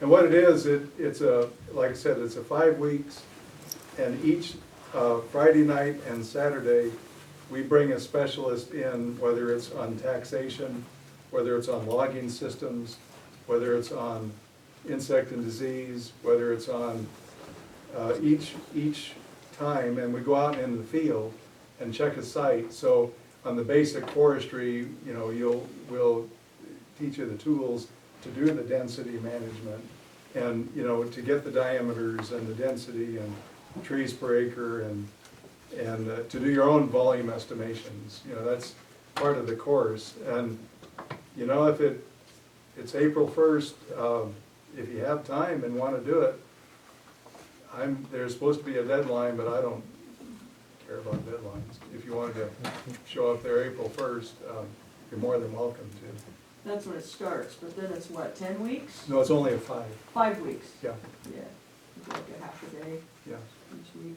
yeah. Yeah, so that's the master woodland manager. Yes, And there's actually one operator locally here who's gone through that. great. And I know he uses that in his work. in But his we will logs. go over the plan in more detail and how to put one of those together. Yeah, and Ray, you have a management plan, and you found that beneficial? Well, certainly, it's helped to identify the highest priorities areas to go into and do some thinning. You know, without it, I wouldn't be able to access some of the funds that are Right. available through ODF in particular, and, you know, prioritize the things you're trying to accomplish. Right. And then Warren, you have a stewardship plan? We joined with our neighbor, who's a good friend, Right. and had a joint program, and we probably got to charge our time off for pre-commercial thinning. And I think it ended up, we had one activity, I guess, with the U.S. Fish and Wildlife Service got involved, and Rocky Mountain Elk Foundation, and as well as Oregon Department of Fish and Wildlife. And I think we figured out that we did about $25,000 in improvements in terms of what our costs, or what they would have been if we hadn't had the cost share. Nice. And we probably paid out of our pocket probably $5,000. So Dan keeps saying that ODF can do them, which we can, but there's one of me and, you know, lots of landowners. So there's a couple different ways to get a management plan done. I mean, what was that, 5 or 6 years ago, NRCS, ODF, ODF&W, OSU Extension, and who else? Anyway, all of us put our brains together and kind of came up with this one template Yeah, that all the that's what agencies it's- yeah. agreed could be used and can meet each other's Right. objectives. So it's made it a lot easier for landowners. You know, if you're inclined, you can actually go onto the website and do your plan yourself. You know, a lot of it is like Deanna said, it's about your objectives, you know, what you want to pass on to your family, that type of thing. You know, he or I can come out and help with some of the more technical things. If you wanted to write it yourself, you would be more than welcome to do that. There's consulting foresters that can be hired. We currently have statewide about $27,000 available for writing stewardship plans. It's a 75% cost share for stewardship plans, I think. And we have some limited funds for assisting in plans too. And they do, so if that's something, And we you know, I have, sent that list around of consulting foresters and whatnot, that work in the area. So that could be an option. There's kids going to college I was gonna that say, are we studying. have students we can exploit. Students we can Oh, no, exploit. in a good way, in a friendly way. So there's some For different credits. options, and, you know, I wanna encourage you to really think about it. Partly, in my mind is, you know, all of the agencies, we wanna work together and collaborate, but we all have limited funds. And, you know, people have a management plan, in my mind, that shows commitment. And I'm probably gonna be more likely to wanna work with someone that I feel is committed to the long term, to passing it on to their families, you know, inheriting it down the road. So, just food for thought. I think, you know, we've got 3 people that have just said that it's a very valuable tool, and I really encourage you to consider it. I have 5 applications here if anyone wants to grab one and fill it out. And this is Get in the queue. This is the first Master Woodland Manager course offered since you took that in the 90s. And this is the first time in 20-some years that we're offering it here in this area. It was held in Klamath Falls when. That was the last time. Yeah.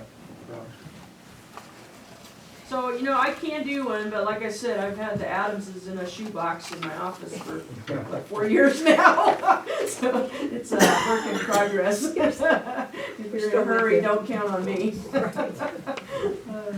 Okay. That's all I had, Dan. Well, thank you.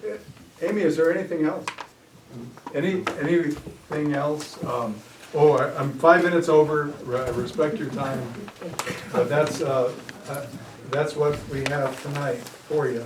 Just wanted to get across some resources, and thank you for coming. Thanks for your patience. One last thing, I looked over this list, I don't think it has the contact information of the folks that gave their presentations. Well, that's probably a good thing. No. You have that? I think you referred, You know, I brought business cards with me, I completely forgot. Everybody wants And we've got your information in the sign up. Oh, we do. list. Yeah, we So do. we can send you each of our names. Okay, so you'll do that after?